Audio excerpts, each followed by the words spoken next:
Welcome back, everyone. Today we're recapping the season finale of Last of Us, the 9th episode of the season titled Look for the Light. As usual, I'm joined by my boy Damon. Before we get into this, I just want to thank everyone again for the support we've gotten throughout the season.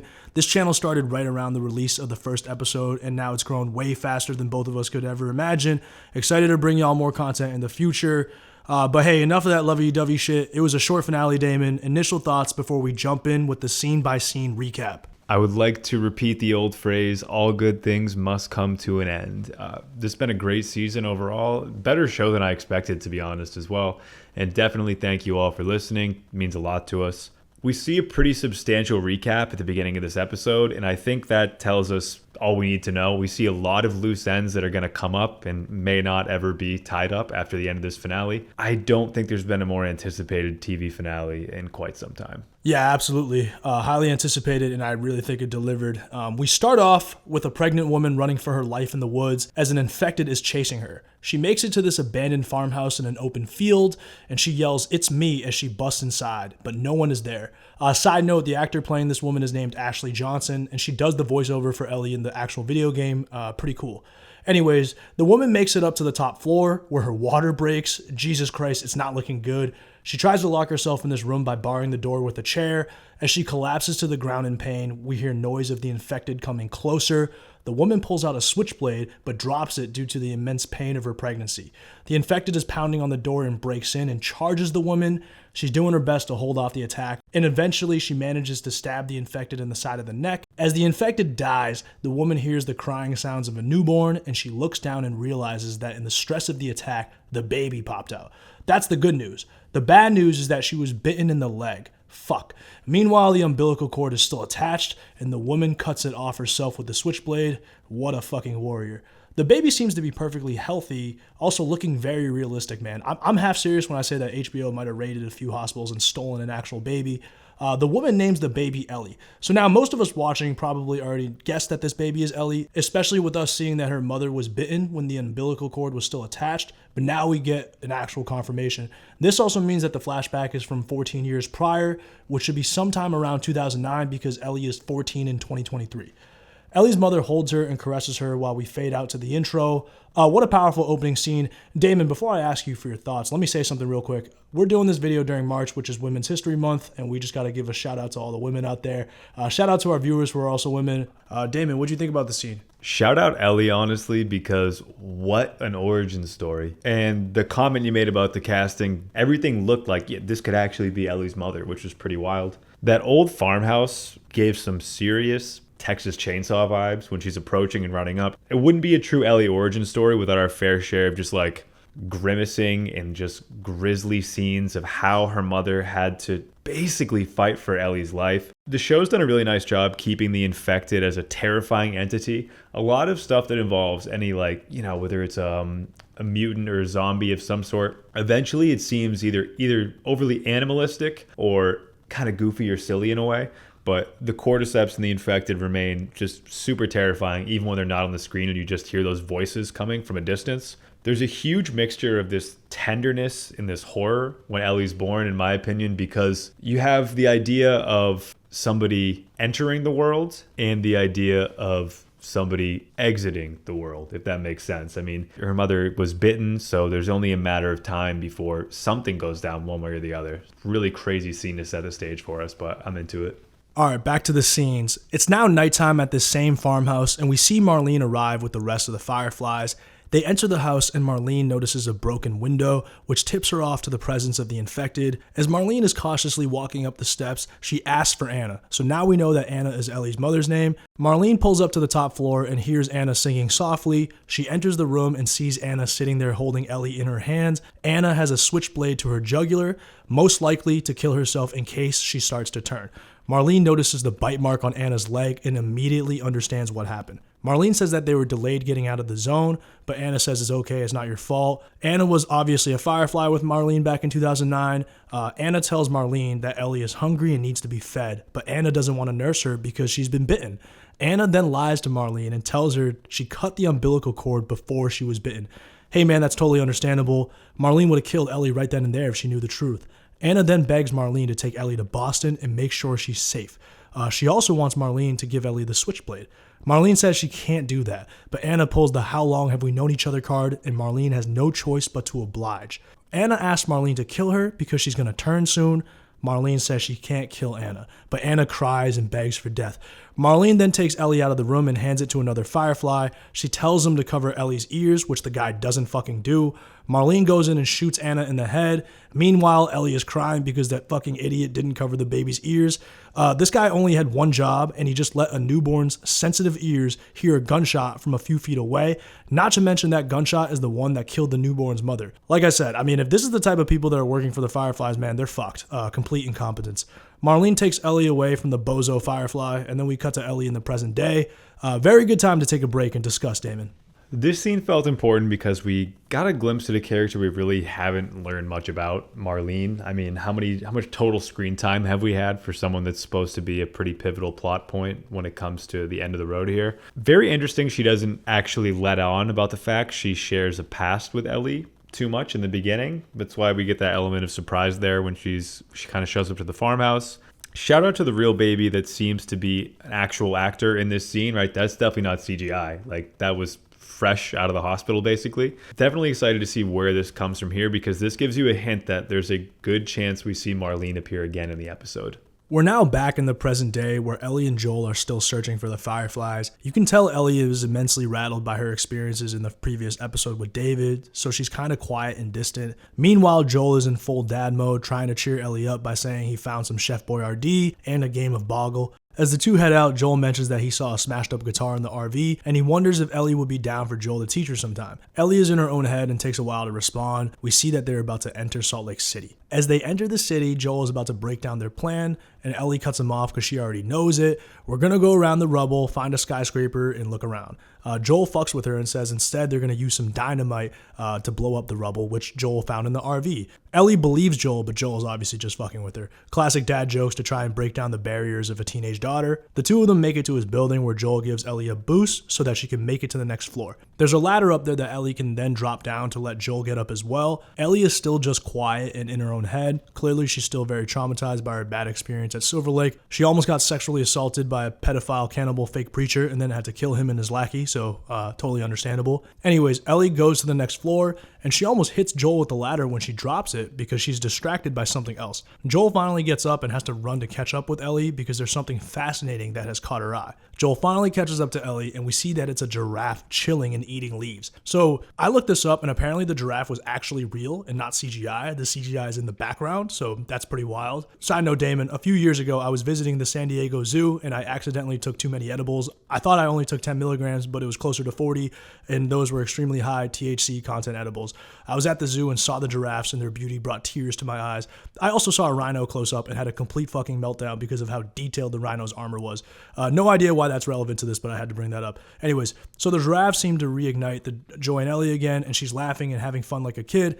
This pleases Joel as well, father-daughter bonding. The giraffe then dips and Ellie chases after it, and we see a bunch of giraffes just chilling in this abandoned baseball field. Ellie and Joel take in the view, and Joel asks Ellie if she's sure that she wants to find this hospital where the Fireflies are at. The risk could be too great because so far everything risky has been bad for them.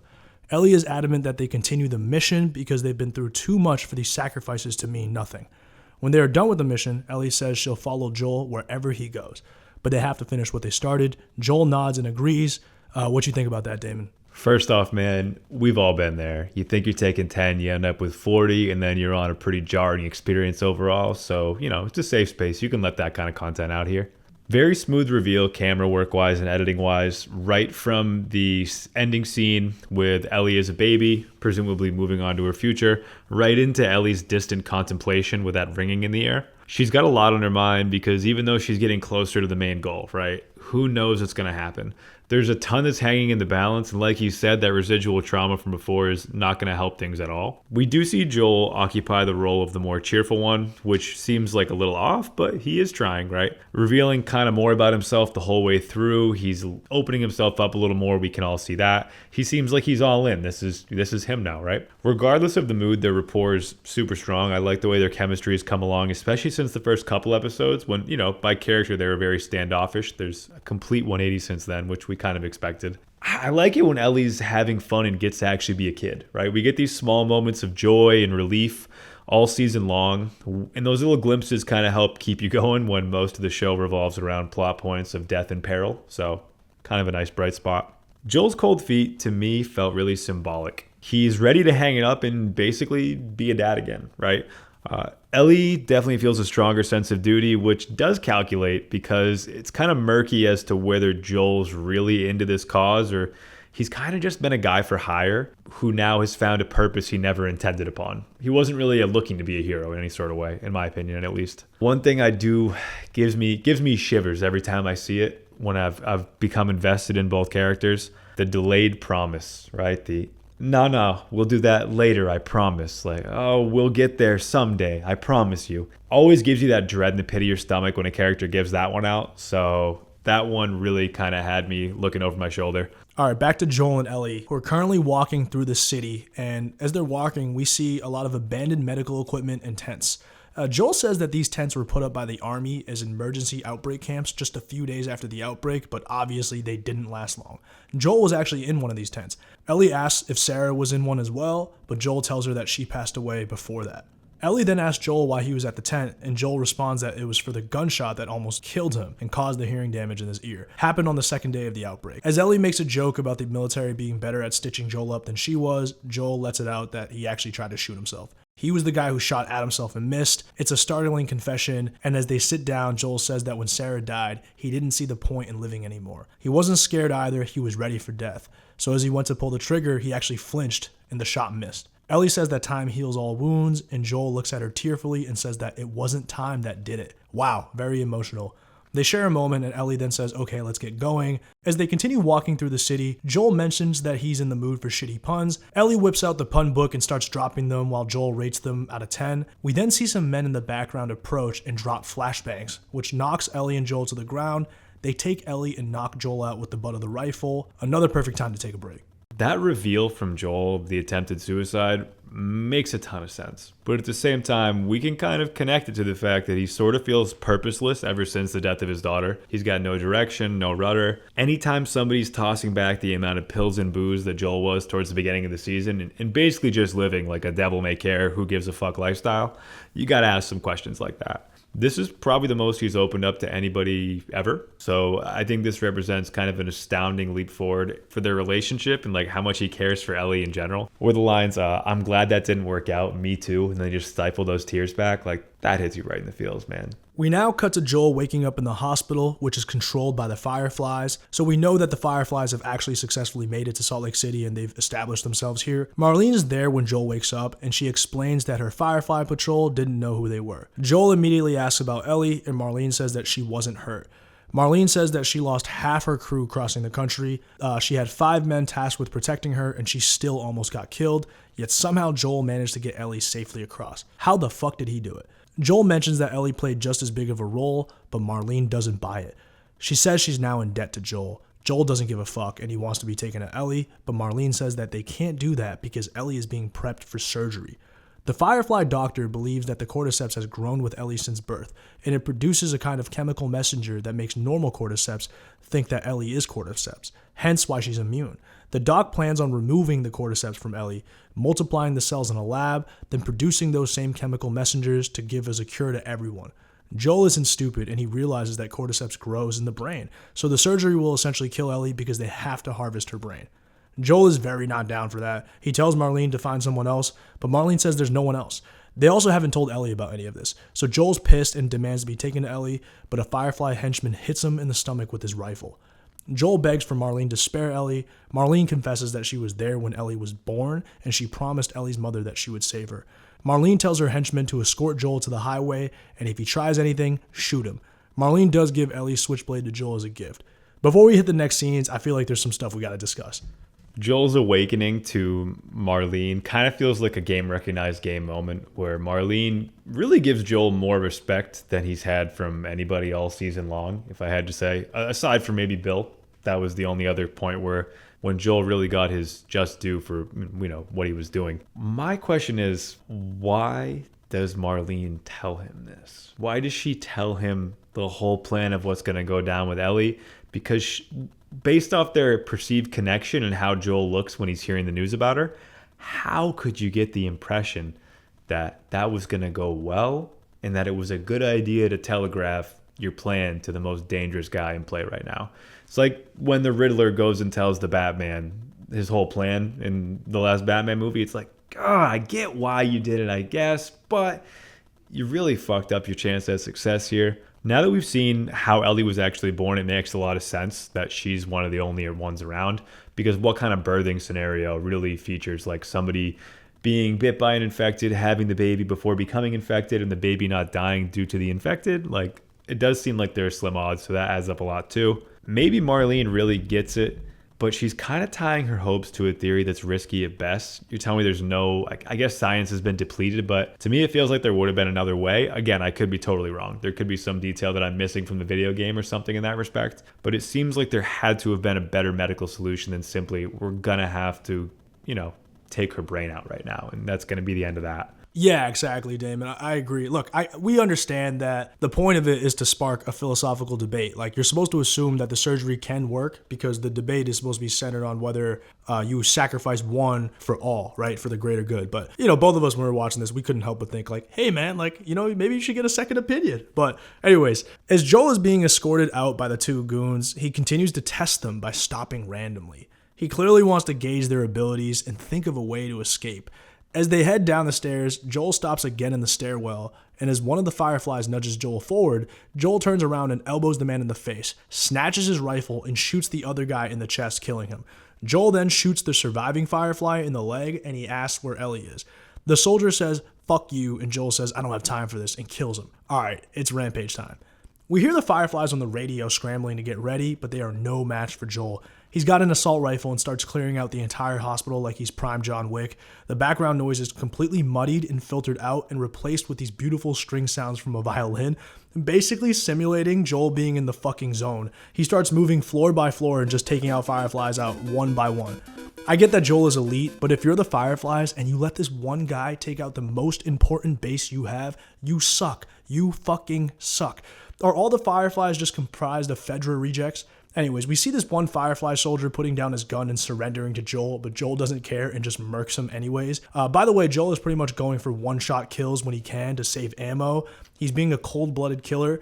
Joel uses the rest of his ammo wounding one of the Fireflies, and he finishes the guy off with Ellie's switchblade, and then he takes the guy's rifle. Excellent efficiency displayed by Joel. I haven't seen this type of scoring takeover since LeBron's Game 6 at Boston in 2012. Joel keeps clearing out Fireflies as he moves up level by level, leaving bodies in his wake. Each time he runs out of ammo, he grabs a gun from a dead Firefly. Joel finally makes it to the pediatric surgery floor, which I thought was kind of funny. Anyways, he enters the surgery room where we see Ellie under anesthesia, surrounded by a doctor and two nurses. Joel asks the doctor/surgeon to unhook her, and the surgeon instead pulls out a scalpel and says, "I won't let you take her." Bro, this part killed me because you have a fucking scalpel and Joel is holding a gun. You spent 8 to 10 years of your life in med school and residency. Joel spent his life murdering motherfuckers. You think you're just going to stop Joel? I don't know, man. Like Damon, like you said earlier, this doc doesn't seem that sharp, so I'm not sure I trust him to do the surgery correctly. Before I continue, I also think maybe this entire episode, like I said earlier, is just a metaphor for always seek a second opinion when you go to the doctor. But Joel shoots the doc in the head, and the nurses start screaming hysterically. The nurses unhook Ellie and cover Ellie's bleeding arm. Joel tells the nurses to turn around, and he picks up an unconscious Ellie and leaves. I thought he was going to kill the nurses too, but he's leaving some loose ends here. Joel takes the elevator down to the parking garage, where he sees a nice Dodge Durango getting its battery charged up. As Joel is walking towards the SUV, Marlene pulls up. All right, perfect time to take a break. Lots to talk about. All I can say is it was an absolute masterpiece in brutality. Like, if last week's scenes were Pulp Fiction and Reservoir Dogs, this is like John Wick, Jason Bourne, The Equalizer, Rambo, and Snake Plissken all rolled into one. The way this was shot was terrific. Video game style shots blended with the camera focused on Joel's first person reactions. It was almost as if the track was like a little bit of Game of Thrones, a little bit of Westworld in the backdrop. HBO at its finest when it comes to action scenes, in my opinion. Joel loves, and he shows this love with violence, right? That's all he knows, and it's been the most reliable tool for him to solve his problems ever since Sarah's death. So obviously he's going to come back with this type of sheer, focused, like maniacal force. This is not like Sicko David, right? Where he just gets off on brutalizing people and being violent and control. This is more like a dysfunctional man who simply only knows violence as the solution to his issues. He's not a madman. It's someone who's finally found something worth giving a fuck about, right? Now that him and Ellie's connection has been so built up, to have that stripped away at this point from him indefinitely, especially after the suicide revelations earlier in the episode, essentially means that if Ellie dies, he follows suit shortly after. Best case scenario. The closing shot on the doctor's corpse was iconic. Wow. So Marlene pulls up with a gun pointed at Joel and says, "You can't keep her safe forever. Eventually, Ellie will grow up and have to face real life and the consequences of life. Either she's torn apart by infected or murdered by raiders, all because she lives in a broken world that Joel could have saved." Joel says it's not for Marlene to decide, but Marlene counters by saying it's not Joel's decision either. What would Ellie decide? We'll obviously discuss this a bit more in detail, but neither of them have given Ellie any say in this matter. Marlene does ask Joel what he thinks Ellie would decide, and Joel stays silent. I think we can agree that Ellie would probably decide to sacrifice herself, and that truth hurts Joel deeply. Marlene says it's not too late for Joel to change his mind. They can still find a way to create a cure. Joel looks down at Ellie. Then we get a cut to Joel driving the SUV while Ellie is sleeping in the back seat. As Ellie starts waking up, she asks what happened. Joel concocts an amazing bullshit story.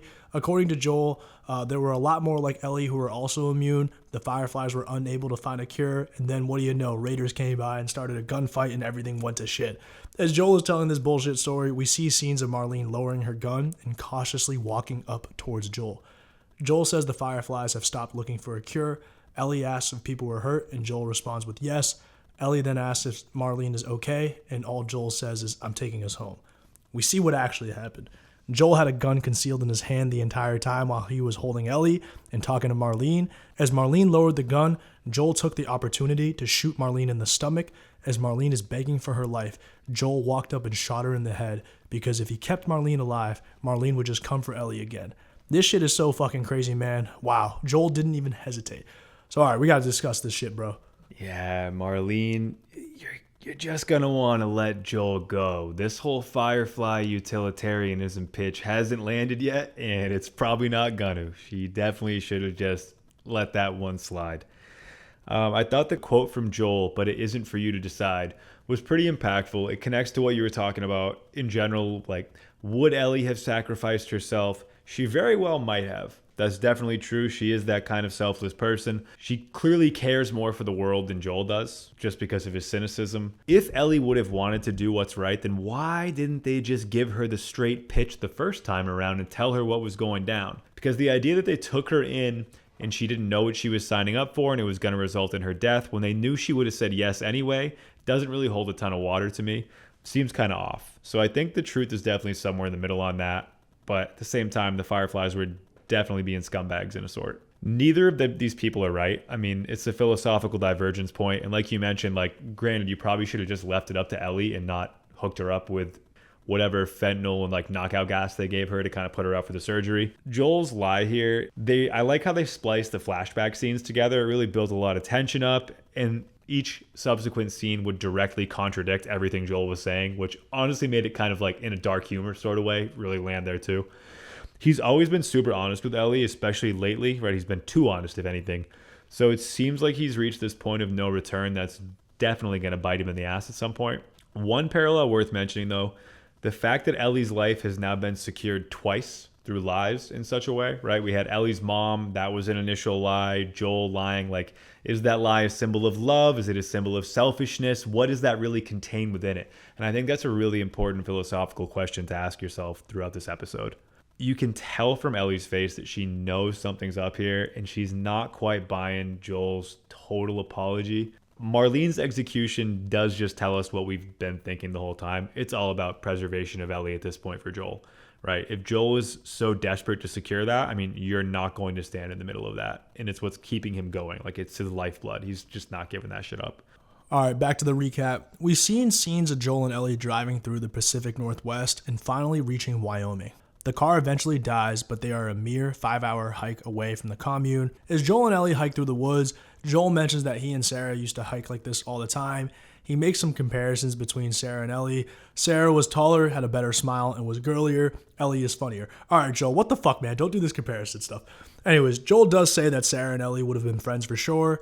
Ellie finally tells Joel about the first person she ever killed. It was her best friend Riley. Ellie had to do it at the mall after Riley started turning. Brutal stuff, but Ellie finally admits this extremely traumatic story to Joel. Ellie then says that Riley was the first to die, then Sam, then Tess. Joel cuts her off. Ellie is basically saying that so many people have died along the way, whether directly or indirectly because of Ellie's journey west, where their sacrifices ultimately pointless.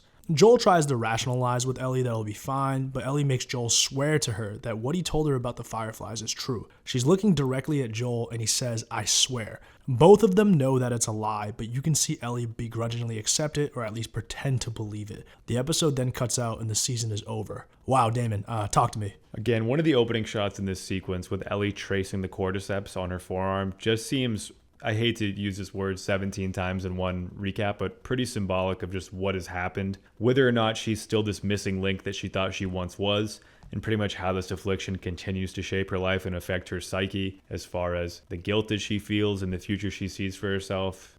One thing that really steps out to this scene is just, what is honesty and how does that infringe or impact a relationship in general? Love the sense of humor between Joel and Ellie. Excellent chemistry. Some of that father-daughter stuff, like the fact that these two have like this bond that you could compare to being a parent and a child. Sometimes it's messy, dysfunctional, and just not really conducive to like, oh, that's so cute. Sometimes it's just kind of weird stuff, like Joel constantly comparing his daughter to Ellie now that they're like kind of talking more and more. I think this is just making the relationship realistic, right? It's not just going to be this perfect, candid, like everything is on key. So I kind of like the imperfections and stuff that we witnessed there.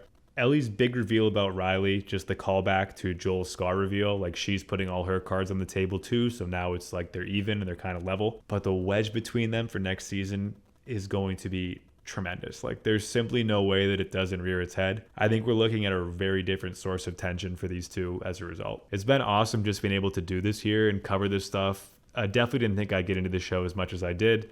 But in terms of future stuff, guys, feel free to drop any suggestions in the comments of stuff you'd like to see us do in the future.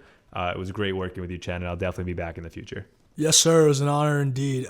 What a great season, man. It sucks that we have to wait at least another year for season 2, but hey, that's life. All of the video game players, they now have introduced us to the great debate that came with The Last of Us Part 1, which is ultimately, would you sacrifice your kid for the greater good? And, we're going to get a lot of different answers, right? And I think a lot of that depends on if you're a parent or not, quite frankly. But once again, everyone, thanks for watching these recaps. If you want to stay tuned for more recaps and videos and just TV, film stuff in general, hit the subscribe button because we ain't stopping anytime soon. Catch y'all later.